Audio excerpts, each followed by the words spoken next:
वो ही अचीव करेंगे। तो हमने बाहर सब कुछ अचीव कर लिया, कैसे कर रहे हैं, किस तरह का व्यक्ति है, वो इम्पोर्टेंट ही नहीं था। तो जिस भी चीज को इम्पोर्टेंस नहीं देंगे वो चीज धीरे धीरे क्या होने लगेगी। और फिर हमने कहा बच्चा सक्सेसफुल होना चाहिए। सक्सेसफुल मतलब, सक्सेसफुल मतलब, सक्सेसफुल मतलब किस किस को सक्सेसफुल बच्चे चाहिए। सक्सेसफुल चाहिए ना, शब्द हिंदी में उपयोग कीजिए और शब्द है सफलता।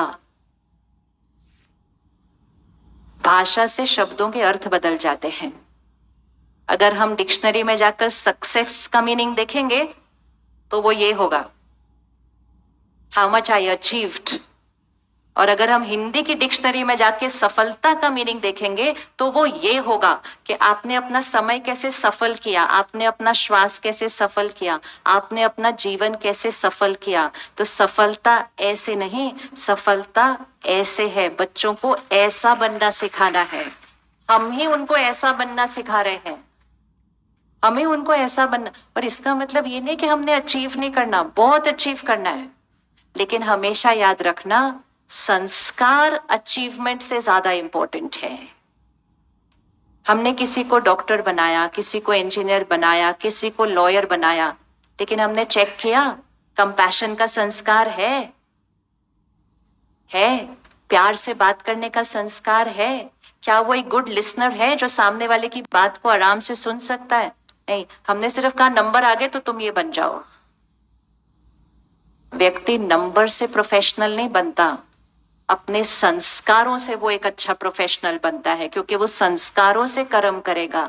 वो नंबर तो सिर्फ हमारा एक स्टेपिंग स्टोन है वहां तक पहुंचने के लिए। हम सीखते हैं, हम उस एजुकेशन को सीखते हैं, लेकिन उस एजुकेशन को अप्लाई करने के लिए मुझे एजुकेशन के साथ वो संस्कार भी तो चाहिए ना। तो हमें जो एजुकेशन सिस्टम में नवीनता लानी है वो ये लानी है कि परफॉर्मेंस से पहले पर्सन इंपॉर्टेंट होना चाहिए, संस्कार ओवर मार्क्स चाहिए। संस्कार ओवर मार्क्स चाहिए, संस्कार को प्राइज मिलना चाहिए। कोई बच्चा क्लास में ऑनेस्ट है, उसको अवार्ड मिलना चाहिए, उसके लिए तालियां बजनी चाहिए। वो इसलिए जरूरी है क्योंकि जिस चीज को समाज महिमा करता है, आगे बढ़ाता है, तो सबको लगता है ये जरूरी है। जिस चीज के बारे में बात ही नहीं हो रही, कहते क्या फर्क पड़ता है, कैसा भी है, नंबर तो अच्छे आए ना। तो that has to change. Pressures नहीं घटाने हैं, प्रेशर्स नहीं घटाने हैं, रेजिलियंस बढ़ानी है। और रेजिलियंस बढ़ाने के लिए संस्कारों को चेंज करना है। तो आज से अपने बच्चों के संस्कारों पर फोकस कीजिए। और वास्तविकता ये है कि आपका बच्चा जितनी कैपेसिटी पे पढ़ता है, अगर आप उसके संस्कारों को फोकस करें, उसके संस्कारों की महिमा करें, आपको पता है वो जितना अभी अचीव कर रहा है उससे 5 नंबर ज्यादा ही अचीव करेगा, 5 नंबर कम नहीं अचीव करेगा, ये पक्का है। क्योंकि लेकिन कितने भी अच्छे संस्कार हो, हम बहुत सारे पेरेंट्स को मिलते हैं, बच्चों के संस्कार बहुत अच्छे हैं उनके, लेकिन क्या फायदा जी, पढ़ता तो है नहीं। लेकिन उसके संस्कारों का फायदा क्या है, वो पढ़ता तो है नहीं। ऐसे बोलेंगे अगर, तो जितनी उसकी कैपेसिटी है वो उस कैपेसिटी से भी क्या हो जाएगा, घट जाएगा। क्योंकि हमने सिर्फ परफॉर्मेंस के ऊपर फोकस किया। और जैसे ही हमने परफॉर्मेंस पर फोकस किया तो समाज चेंज हो गया। अब समाज में सिर्फ एक ही तरह जीवन जीने की तरीका है, भागो भागो और सिर्फ भागो। और किससे तेज भागो, दूसरों से तेज भागो। और दूसरों से तेज भागने का तो कोई अंत ही नहीं है। और जो रेस में सबसे फर्स्ट है ना, एटलीस्ट सबसे फर्स्ट होने के बाद खुशी होनी चाहिए, अब हम सबसे फर्स्ट हैं। जो सबसे फर्स्ट है वो सबसे ज्यादा इनसिक्योर है कि कल को हम सेकंड ना हो जाए। तो सबसे ज्यादा टेंशन तो उनको ही है जो सबसे फर्स्ट है। क्योंकि priority, life was not about running running running running ahead of others. किसी को बोलो मेडिटेशन करो, कहते टाइम नहीं है। किसी को बोलो एक्सरसाइज करो, टाइम नहीं है। टाइम इन सबको नहीं दिया, और सारा टाइम किसको दिया, और सिर्फ इस पर फोकस रखा, तो स्ट्रेस, टेंशन, गुस्सा, ये पूरी जो लिस्ट है ये नॉर्मल हो गई। तो ब्रेन के ऊपर उसका इम्पैक्ट आया, उसके रिजल्ट से बॉडी के ऊपर उसका इम्पैक्ट आया, पैटर्न बन गया है। संस्कार का पैटर्न ब्रेन के ऊपर का पैटर्न बनता है। ये संस्कार बच्चे के अंदर कौन सी एज से आते हैं?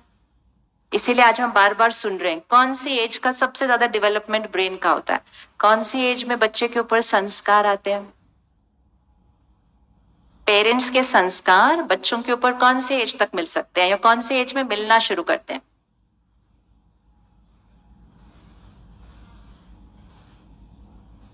सबसे पावरफुल टाइम जब बच्चों के ऊपर पेरेंट्स का संस्कार आता है वो है गर्भ में। सबसे पावरफुल संस्कार है गर्भ संस्कार। इसीलिए हम सबके संस्कारों में थोड़ा रेजिलियंस ज्यादा है, क्योंकि जब हम गर्भ में थे तब हमारी मम्मीज के पास फोन नहीं था, तब तो शायद टीवी भी नहीं आए थे जब हम गर्भ में थे। तो वी आर फॉर्चुनेट कि जब हम गर्भ में थे तो आसपास देखने सुनने के लिए बहुत ज्यादा कुछ नहीं था। तो हमारी मम्मियों को क्या सिखाया जाता था? श्री कृष्ण का चित्र देखो, श्री राम सीता का चित्र देखो, अच्छी अच्छी बातें सुनो, वैसा वैसा बच्चा आएगा। और हम सब आ गए। अब की जो हमारी मम्मियां हैं वो क्या देख रही हैं उस 9 महीने के अंदर? वो क्या देख रही हैं उस 9 महीने के अंदर? फिर हम बच्चों पर उंगली क्यों रख रहे हैं? वो क्या देख रहे हैं उस 9 महीने के अंदर? 24/7 सीरियल, 24/7 न्यूज चैनल, और अब तो टीवी की जरूरत ही नहीं है, टीवी मेरी पॉकेट में रहता है। कहीं भी देखो लोग सारा दिन ऐसे हैं। कल मैं कई जगह एक लिफ्ट में थी, लिफ्ट में फोन निकाल के देख रहे थे, भाई कितना देर लगेगा फर्स्ट फ्लोर से 4th फ्लोर तक पहुंचने के लिए, बट वो भी टाइम क्यों वेस्ट करो, कुछ ना कुछ देख लो उतनी देर में भी। और ऐसे संस्कारों के साथ चलते चलते शादी हो गई, और ऐसे संस्कारों के साथ चलते चलते आत्मा ने गर्भ में प्रवेश कर लिया। 9 महीने वैसे ही बीत गए, बच्चा पैदा हो गया। और फिर कहते हैं आजकल के बच्चे बहुत हाइपर हैं, आजकल के बच्चों के अंदर टॉलरेंस नहीं है, आजकल के बच्चों के अंदर सहन शक्ति नहीं है। कौन से कंटेंट से उनकी परवरिश की थी उस 9 महीने के अंदर? और चलो 9 महीने में कर ली